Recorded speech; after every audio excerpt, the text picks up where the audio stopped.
How did the idea for the shop come about? Weirdly, me and my friend Chris, who I do this with, we were actually on holiday in Florida, and we often say that we got sunstroke in one of the queues for the Disney rides, and we were just spitballing ideas about what we wanted to do, because Chris used to own a shop downstairs.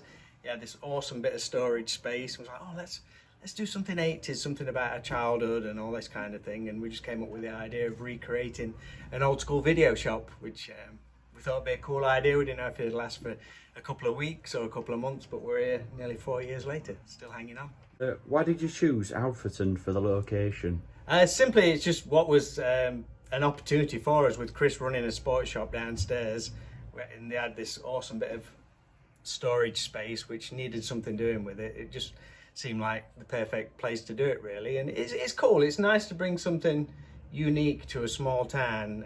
It'd been amazing to do it in the middle of Nottingham or Derby, but I don't think we'd be here now. We'd have got the initial footfall and a big rush of people, but just to keep up with costs in a big city is just so hard. So I think to bring it into a small town, it's cool. And there's lots of small, unique businesses around here, and hopefully it brings people to the area, which is always a good thing. Literally just this morning we've had somebody bring 4 bags in, so we get lots and lots of donations. So off the top of my head, I'd say there's probably, in the shop on display, there's probably about 500 or 600, but in the storage room at the back there's another 1,000 at least. So yeah, it's well up there.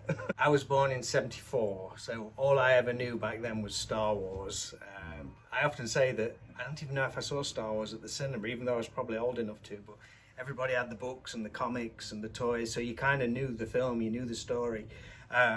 So I'd like to say Star Wars. Obviously that was like released in '77, '78 in the UK was the main boost for that. But I have definite memories of seeing Warlords from Atlantis, which was late '70s.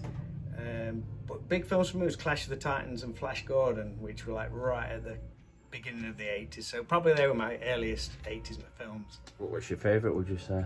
My favourite '80s film, a go-to is Lost Boys. It's an easy one to pick, but it is just an amazing film. So I think if I had to choose one film, Lost Boys, Ghostbusters. I never get bored of watching them films. Yeah, me too. What's the rarest tape you own?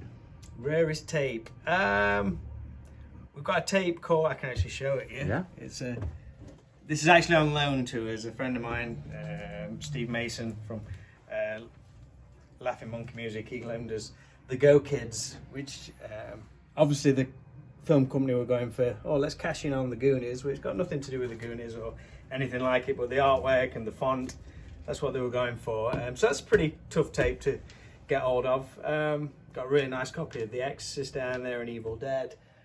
But it's weird, tape collecting is always changing. All the big hitters from the 80s, all the Nightmare on Elm Street, Friday the 13th, are becoming really expensive tapes. So, but as in rare tapes, it's tough. One thing I like about VHS collecting is if you've got patience, the tapes will always come round. If you can hang on for them, you'll find them eventually. Yeah, definitely. Who is the most famous person to visit the store? We've been lucky to have some really, really cool guests. The day we opened, we had Spencer Wilden, who was Darth Vader in Rogue One. So that was just a really cool way to kickstart things. But then since then, we've had a bunch of other Star Wars guests. Paul Blake, who's Greedo. Mike Quinn, Nine Numb in Return of the Jedi. I recently had Femi Taylor here. We've had Hollywood actor Charlie Schlatter. We had Lloyd Kaufman, who was the president and creator of Troma Films, which was hugely successful. So everybody's been really, really good. We yet to hit the heights of Arnold Schwarzenegger or Stallone, but I think they're out of our budget. So what we set out to do was create a video shop museum, just a little tribute to our past, and to when you come into this place, you realise I used to spend a lot of time in video shops. So if it unlocks memories for people, that's kind of a reward for what we wanted to do in the first place. Yeah. What do you think of the 80s series, Stranger Things? I loved it. I was in right from the beginning. That's the reason I got a Netflix subscription in the very first place. And I've watched everyone.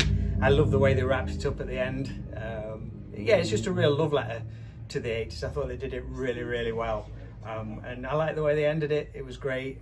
So yeah, I was all on board, and it brought a lot of younger generations into the shop who they didn't well, they'd never been to a video shop, but they had an awareness of what it was. So that was a cool thing.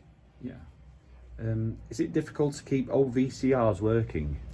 It is. I wish I was technically minded enough to repair and maintain them, but unfortunately I'm not. Which is one of the reasons we don't rent tapes here. People say, oh, you should rent out the tapes with a VCR and people can take it away and plug it in, but I don't want that phone call on a Saturday night saying it's not working or anything like that. So luckily we get lots of donations, so it's kind of a rotating thing. We do have to throw them away, unfortunately, when they do break, because they do have a tendency to. I mean, these things are like 40 years old and probably not been used for 35 years. But yeah, it's weird sometimes. You'll put them on the little tellies which we've got up here, and it looks really, really good. So, and it's always cool to hold a tape and put it in there. It's a lot of fun. Why do you think people still prefer physical media over streaming? Streaming, so I don't know if disposable's the word, but we're all the same. We all got rid of VHS for DVD and then moved on to streaming. The same with music, it's exactly the same. And I think it's just the cycle's turning now. People are realizing that they want that tangible product in their hand. It used to be a big deal to go into people's houses and, oh, look at my collection of CDs or videos. It was a big deal, but now people are just so minimalistic. They don't want the clutter anymore. But I think, especially younger generations, they're turning around to it and they do want to collect that physical thing these days. So it's a cool thing to see, it really is.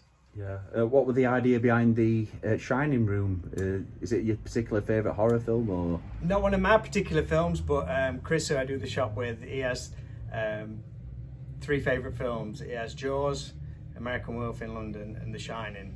So we've got American Werewolf in London escape room, which is currently having a bit of a revamp. But yeah, the cinema room which we've got, we wanted that to be very much like the Overlook Hotel, so we added quite a few little nods. I mean, the Lloyd Kaufman event was really, really good.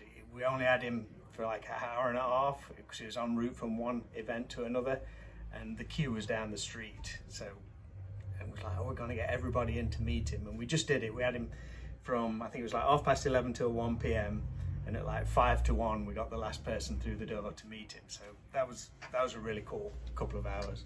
Great. And finally, what does the future look like for the shop? Is there going to be any changes, or are you just happy the way it is? We're always tweaking things, trying to make it so if you've been in one time, when you come back you'll see something new. So we're always trying little bits and bobs. The next project, it's quite a big project which we're working on, something which we've had the idea for quite some time, is, which probably sounds crazy in words, is to take the video shop on the road.